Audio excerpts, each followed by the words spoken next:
Hi, നമസ്കാരം. അപ്പോൾ ഒരു പുതിയ വീഡിയോയിലേക്ക് എല്ലാവർക്കും സ്വാഗതം. അപ്പോൾ നമ്മൾ കഴിഞ്ഞ ദിവസം ആനിക്കാട് CSE കുറിച്ച് ഒരു വീഡിയോ ചെയ്തു. അപ്പോൾ അതിനിടയിൽ കുറേ സുഹൃത്തുക്കളെ കമൻറ്റ് ചെയ്ത് ചോദിച്ചിട്ടുണ്ടായിരുന്നു ഇൻഷുറൻസുകളെ കുറിച്ചൊന്ന് ഡീറ്റെയിൽ ആയിട്ട് പറഞ്ഞു തരുമോ. അപ്പോൾ എൻ്റെ ബ്രദറാണത് നടത്തുന്നത്. അപ്പോൾ പുള്ളി ഇവിടെ വെഹിക്കിൾ ഇൻഷുറൻസ്, ആരോഗ്യ ഇൻഷുറൻസ് ഒക്കെ ചെയ്യുന്നുണ്ട്.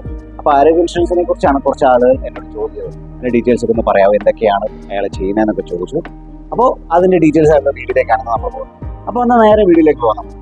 നമസ്കാരം. അതിനെന്താ പറയാലോ, നമ്മളിത് കോമൺ സർവീസ് സെന്റർ ആണെങ്കിലും യുണൈറ്റഡ് ഇന്ത്യയുടെ പോർട്ടൽ ഓഫീസ് കൂടിയാണിത്. വാഹന ഇൻഷുറൻസ് കൂടാതെ നമ്മൾ അനവധി കമ്പനികളിൽ ഹെൽത്ത് ഇൻഷുറൻസ് ചെയ്യുന്നുണ്ട്. സ്റ്റാർ ഹെൽത്തിന്റെ കോഡുണ്ട് നമുക്ക്, അതുപോലെ നിവാബുപ്പ, ലിബർട്ടി ജനറൽ ഇൻഷുറൻസ്, അതുപോലെ future Generali, care health insurance, അതുപോലെ തന്നെ ആദിത്യ ബിർള, അങ്ങനെ ഒരുപാട് കമ്പനികളുടെ നമ്മൾ ഹെൽത്ത് ഇൻഷുറൻസ് ചെയ്യുന്നുണ്ട്. അപ്പം നിങ്ങളിപ്പോൾ പലർക്കും ഒരു ഡൗട്ടാണ്, ഒരു ഹെൽത്ത് ഇൻഷുറൻസിന് വേണ്ടി ഒരു വർഷത്തേക്ക് ഒരു 10-15,000 രൂപ മുടക്കി കഴിഞ്ഞാൽ അത് വേസ്റ്റ് ആകുമല്ലോ എന്നൊരു തോന്നലുണ്ട്. അപ്പോൾ ഒരു ഹോസ്പിറ്റലിൽ ഒരു അസുഖം വന്ന് ഹോസ്പിറ്റലിൽ കയറി കഴിഞ്ഞാൽ എങ്ങനെ പോലും നമുക്ക് ഒരു 50,000 രൂപ ഇന്നത്തെ കാലഘട്ടത്തിൽ ഇങ്ങനെ പോകും.